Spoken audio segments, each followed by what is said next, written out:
Magandang araw, kapuso, kapamilya. Ngayong araw to guys, magluluto tayo ng beef bulalo. Mayroon akong bulalo dito guys at napakuluan na ito. At kailangan lang natin ng carrots, luya, sibuyas, saka itong pamintang buo. Ngayon guys, papakulo na ako ng tubig. Ayan.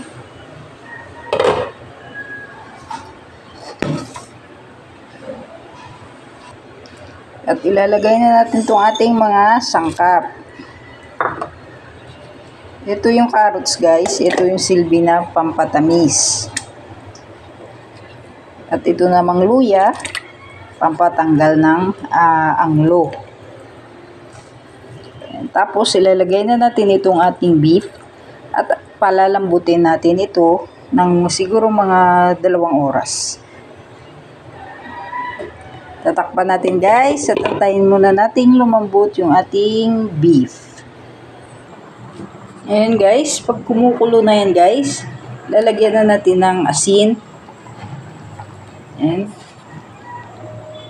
Para manunuot na sa laman yung lasa. Tapos, konting-konting asukal lang guys. Ayan.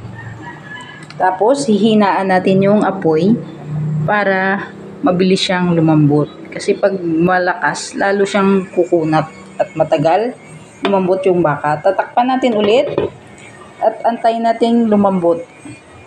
Katapos pala guys, ng mga 2 oras, malambot na itong ating beef. Ngayon, siseparate natin itong laman. Kasi, lulutuin natin sa sizzling plate. Yan, separate muna natin itong laman. Kasi malambot na ito.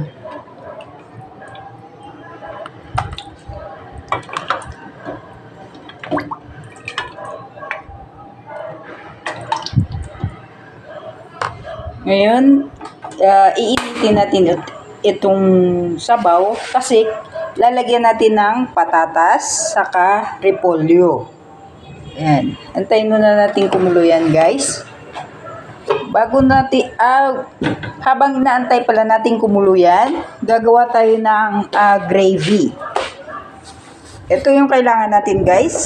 Cayenne parents, black pepper, butter, salt, sugar, saka itong all-purpose flour. Ngayon, painitin na natin itong ating kawali.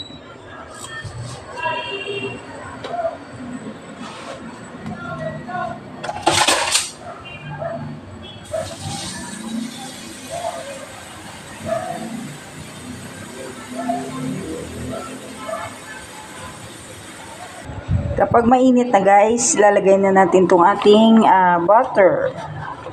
Yan, ganito lang kalaki yung lalagay ko guys. Patunawin lang natin.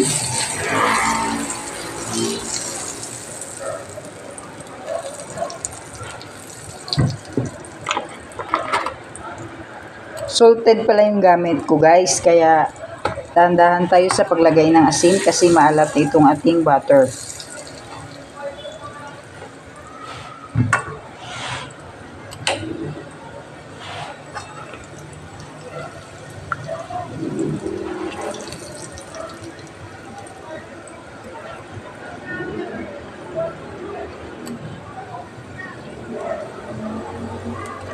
Yan, kapag na-melt na yung guys, yung butter natin, lalagay na natin itong ating all-purpose flour. Ayan, siguro mga 4 tablespoon. Ayan, tapos lulutuin lang natin.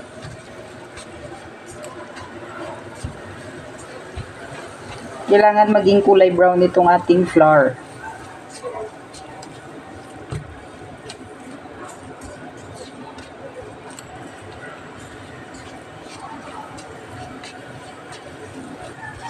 Yan, kapag ganyan na yung kulay ng flour guys, lalagyan na natin ng tubig. Yan. Dahan-dahan lang sa paglagay.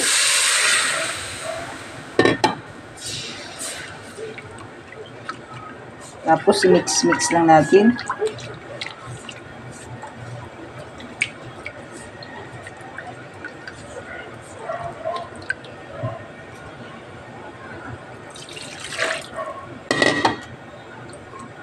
Tansyahin nyo lang yung tubig nyo guys na kailangan malapot siya. Pero wag naman masyadong malapot. At wag rin malagdaw. Yung tama lang guys.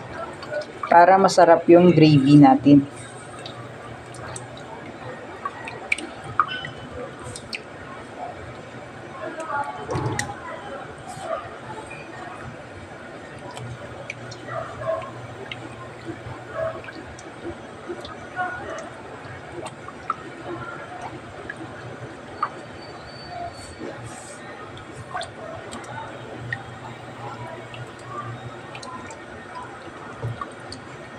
Kailangan tunaw na tunaw yung flour guys. Takasan natin yung apoy. Dadagdagan pa natin ng water.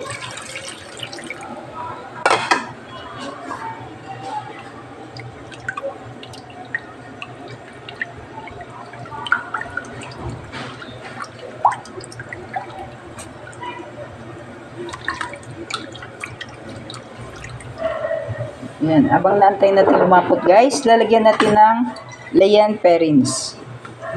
Ayan, kunti lang. Ayan, siguro mga 1 tablespoon.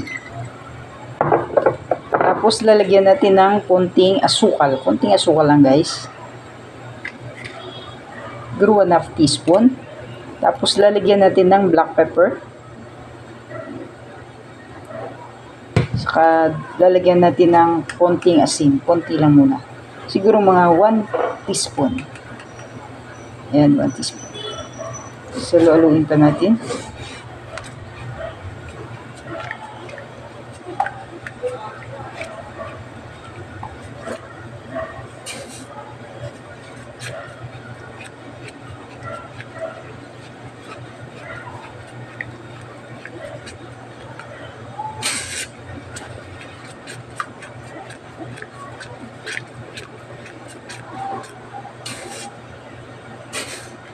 Kapag malapot guys, dagdagan nyo ulit ng tubig.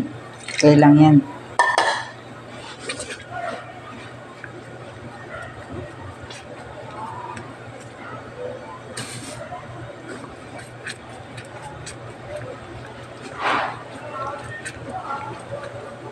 Ngayon, titikman na natin to guys, kung tama na yung lasa. Tikman natin guys.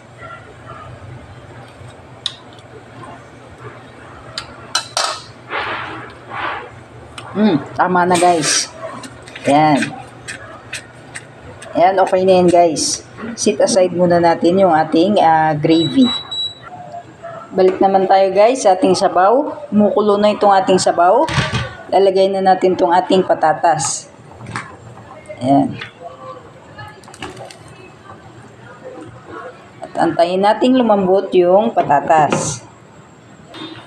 Ayan guys, magpainit na tayo ng ating sizzling plate. Initin muna natin ng mabuti bago ilagay yung beef. Pahiran nyo pala guys ng oil para hindi didikit yung beef. Kapag mainit na yung sizzling plate nyo guys, lalagay nyo na yung beef. Ayan.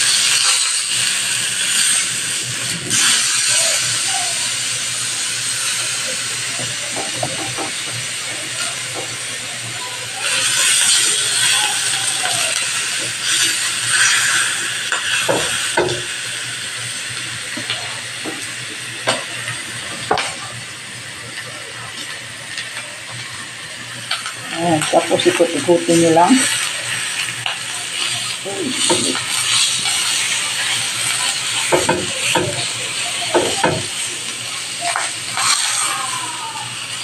Ayan.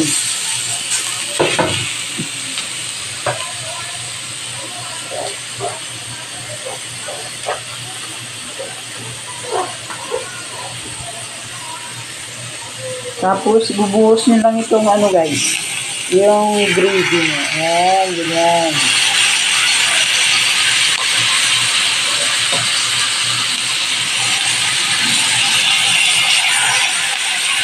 Ayan. Ayan guys, okay na yan. Off nyo na. Tapos itong ating sabaw guys, okay na yan guys. Malambot na yung patatas. At pwede nyo na ilagay itong repolyo. Ayan. Ganyan lang muna kadami guys. Ganyan lang pagluluto ng sizzling beef bulalo. Ayan. Thank you for watching. Bye-bye.